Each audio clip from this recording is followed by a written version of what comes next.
दिनैनि गोदान भिडिअआव आरो फिन खेबसेबाव बरायफिनबाय। दिनैनि गोदान भिडिअआनो जाहैबाय सेन्ट्रेल गभर्नमेन्टनि मोनसे स्किमनि एप्लाइ भिडिअ लानानै फैदों। बे स्किमनि मुङानो जाहैबाय national portal for rooftop solar. नोंथाङा बे नेशनेल पर्टेल फर रुफटप सलाराव एप्लाइ खालामबा नोंथाङा बेयाव सलार मोननो हायो। नोंथाङा बेखौ बोरै मबाइल फननि मददावनो इजियावनो एप्लाइ खालामनानै लानो हागोन। आङो बेनि एप्लाइनि ए टु जेड प्रसेसखौ देखायगोन। नोंथाङा भिडिअखौ जोबजासे नायलांबाय थाबानो जाबाय आरो बेबायदिनो गोदान गोदान आपडेट डिटेल स्किम डिजिटेल खौरां मिथिबाय थानो थाखाय चेनेलाव गोदानबा चेनेलखौ साबस्क्राइब खालामनानै लाबानो जाबाय। नोंथाङा बेयाव नायनानै लानो हागोन। बेयाव गोबां एडभार्टाइजफोर दं आरो बेखौ माब्ला बेखेवनाय बेयाव गासैबो डाटाया नैबेयाव दं। जोङो दानिया नैबे पेजाव बोरै फैनो जोङो बेखौ नायग्रोदिनि। गिबियावनो नोंथाङा पेजाव थांनो थाखाय गिबियावनो गुगोलाव थांनांगोन आरो सलार रुफटप नोंथाङा बेखौ सार्च खालामनांगोन। आङो लोगोसे बे लिंकखौ भिडिअनि डिसक्रिपसनाव होनांगोन। नोंथाङा बे लिंकआव थुबाबो डाइरेक्टयै पेजाव थांनो हागोन। दानिया नोंथाङा बेखौ बोखोनांगोन आरो नैबेयाव नुनो मोन्दों नोंथाङा national portal for rooftop solar नोंथाङा बेयाव थुनानै होनांगोन।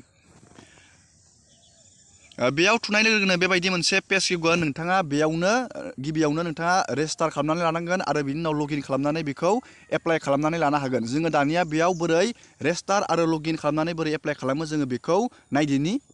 दानिया नोंथाङा बेयाव गिबियावनो रेजिस्टार खालामग्रोनानै लानांगोन। नोंथाङा नैबेयाव नुनो मोन्दों रेजिस्टार, जोङो बेयाव थुनोसै।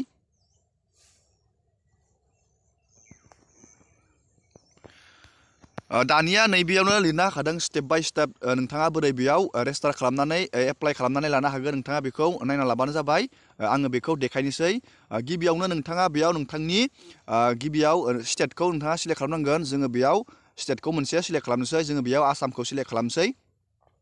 दानिया नोंथाङा बेयाव नोंथांनि डिस्ट्रिबिउसन कम्पानि नोंथाङा नैबेयाव क्लिक खालामनांगोन। नोंथाङा नैबे आसाम पावार डिस्ट्रिबिउसन कम्पानि लिमिटेडखौ सिलेक्ट खालामनांगोन। नोंथाङा आसाम स्टेटखौ सिलेक्ट खालामबाथाय जोङो दानिया बेयाव सिलेक्ट खालामबाय।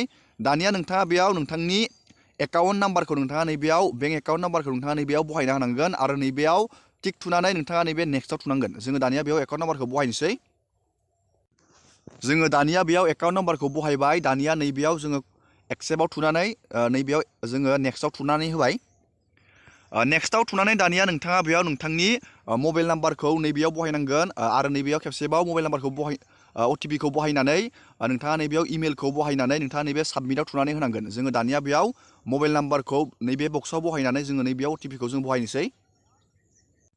दानिया जोंनिया अटिपिया फैबाय। जोङो बेयाव अटिपिखौ बहायनोसै। जोङो दानिया बेयाव मबाइल नाम्बारखौ जोङो बेयाव अटिपिखौ बहायबाय आरो नैबेयाव जिमेलखौ जोङो बहायबाय। दानिया जोङो साबमिटआव थुनानै होबाय। साबमिटआव थुनानै नोंथाङा बेयाव अके थुनांगोन।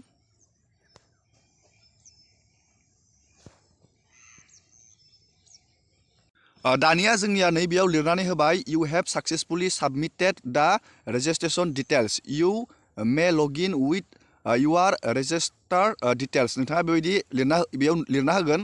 दानिया जोङो बेयाव रेजिस्टार खालामनो हासिगोन। जोङो बेखौ बोरै खालामो जों नायनोसै। दानिया नोंथाङा एप्लाइ खालामनो थाखाय नैबे हम पेजाव फैफिनबानो जाबाय आरो दानिया नोंथाङा नैबे लगइन हियाराव नोंथाङा थुनानै होनांगोन। नैबे लगइन हियाराव जोङो बेयाव थुबाय। बेयाव थुनानै बेबायदि मोनसे फर्म गेवगोन। नोंथाङा नैबेयाव नोंथांनि रेजिस्टार एकाउन्ट नाम्बारखौ नोंथाङा बेयाव बहायनांगोन आरो नैबेयाव रेजिस्टार मबाइल नाम्बारखौ बहायनांगोन। जोङो दानिया बेखौ बहायनानै जों नैबे लगइनाव थुनांगोन। जों बेखौ लिरग्रोनोसै। दानिया आङो बेयाव मबाइल नाम्बारखौसो एकाउन्ट नाम्बारखौसो बहायबाय। दानिया नैबे लगइनाव थुनांगोन। लगइनाव थुनाय लोगो लोगोनो जोंनियाव जिमेल एकाउन्टआव मोनसे अटिपि हरगोन। जोङो बे अटिपिखौ नैबे बक्सआव बहायनांगोन। आरो बेयाव लगइन जाना होनाय लोगो लोगोनो मोनसे फर्म मोनगोन। जोङो बे फर्मखौ फिलआप खालामबानो बेयाव एप्लाइ खालामनानै लानो हागोन। जोंनिया अटिपिया फैबाय। जोङो दानिया नैबे बक्सआव बहायनोसै। दानिया जोंनिया बेयाव जिमेलाव अटिपिया फैबाय। जों बेखौ नैबेयाव बहायबाय बक्सआव। दानिया जों बेयाव लगइनाव थुबाय। लगइनाव थुनाय लोगो लोगोनो बेबायदि मोनसे फर्म गेवगोन। नोंथाङा बेखौ फिलआप खालामबानो इजियावनो नोंथाङा एप्लाइ खालामनानै लानो हागोन। गिबियावनो नोंथाङा नैबेयाव नोंथांनि स्टेटआ अलरेडि बेयाव सिलेक्ट थागोन आरो नोंथांनि बेयाव कम्पानि नोंथांनि Assam power distribution company limited नोंथांनि इलेक्ट्रिसिटि बर्डनि नामा बेयाव थागोन आरो नोंथांनि बेयाव एकाउन्ट नाम्बार नोंथाङा रेजिस्टार खालामनाय समाव जि एकाउन्ट नाम्बार होदो बेयो थाखागोन अट'मेटिक। नैबेयाव नोंथाङा बहायनांगोन नोंथांनियाव रिसेन्टलि इलेक्ट्रिसिटि बिल फैनायखौ नोंथांनियाव बेसे फैसा फैदों नोंथाङा नैबेयाव फैसाखौ बहायना होबानो जाबाय आरो नोंथांनि टाइप अफ कानेक्सनाव नोंथाङा सिंगल लायोना फेस लायो नोंथाङा बेखौ सिंगल फेस लायोना 3 फेस लायो नोंथाङा बेखौ सिलेक्ट खालामबानो जाबाय आङो बेयाव सिंगेलाव थुदों दानिया नोंथाङा नैबेयाव नोंथांनि केटेगरियाव नोंथाङा नैबेयाव सिलेक्ट थुनांगोन नैबेयाव नोंथाङा बेयाव रेसिडेन्सियेलाव थुबानो जाबाय आङो बेयाव रेसिडेन्सियेलाव थुदों दानिया नोंथाङा नैबेयाव नोंथांनि केपासिटि बेसे केपासिटिनि नोंथाङा लागोन नोंथाङा बेयाव सिलेक्ट खालामबानो जाबाय आङो बेयाव 3 केपासिटिनि आङो बेयाव 3खौ थुबाय नोंथाङाबो बेबायदिनो थुबानो जाबाय आं बेयाव 3 थुबाय दानिया नोंथाङा बेयाव नोंथांनि सलार कानेक्सन नैबेयाव सलार कानेक्सनखौ नोंथाङा नैबेयाव थुबानो जाबाय नैबेयाव जोङो सिंगेलखौनो थुगोन दानिया बे जोब्बाय दानिया नोंथाङा नैबेयाव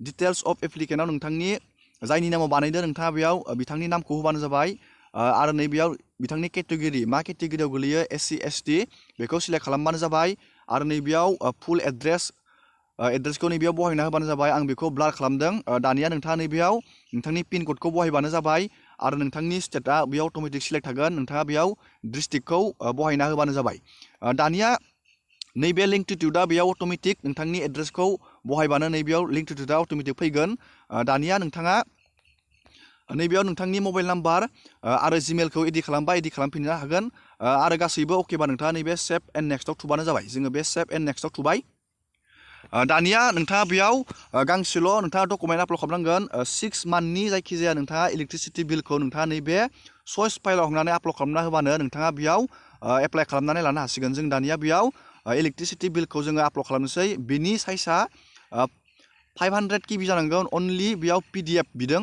नोंथाङा बे इलेक्ट्रिसिटि बिलनि फटकखौ PDF खालामनानै आपल'ड खालामनांगोन जों दानिया बेखौ PDF बानायनानै आपल'ड खालामसै दानिया जोङो नैबे चइस फाइलाव थांनानै बेयाव डकुमेन्टखौ लाबाय दानिया जों नैबे आपल'डआव थुना होनांगोन बेखौ जोंनिया साक्सेसफुलि बेयो आपल'ड जाबाय दानिया नोंथाङा बेखौ नैबे फाइनाल साबमिसनाव थुनानै होनांगोन जोङो बे फाइनाल साबमिसनाव थुबाय दानिया जों बेयाव अकेआव थुनांगोन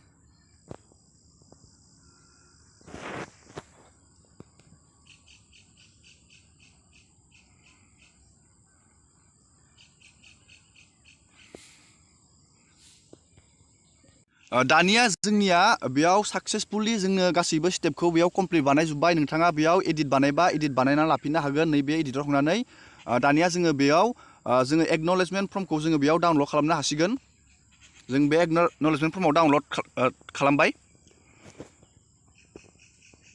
जोंनिया बेबायदि एक्न'लेजमेन्ट फर्मा गेवबाय नोंथाङाबो बेबायदिनो सलारखौ मबाइल फननि मददावनो इजियाव एप्लाइ खालामनानै लानो हागोन आङो दिनैनि भिडिअखौ बेखिनियावनो फोजोबबाय नोंथांमोना भिडिअखौ मोजां मोनोबा लाइक खालामबानो जाबाय आरो बेबायदिनो गोदान आपडेट मिथिबाय थानो थाखाय नोंथाङा चेनेलाव गोदानबा चेनेलखौ साबस्क्राइब खालामबानो जाबाय नोंथाङा नैबे एक्न'लेज फर्मखौ मोजाङै दोनबानो जाबाय नोंथाङा जेब्ला सलार मोनगोन अब्ला नोंथांनो बेखौ गोनांथि जागोन एसेनोसै दिनैनि भिडिअआ